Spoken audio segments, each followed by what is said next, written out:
Word of the day.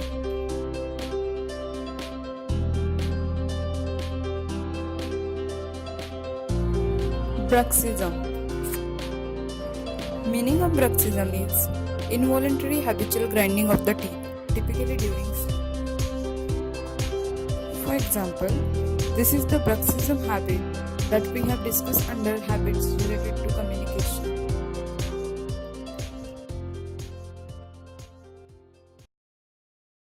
Created using Powtoon.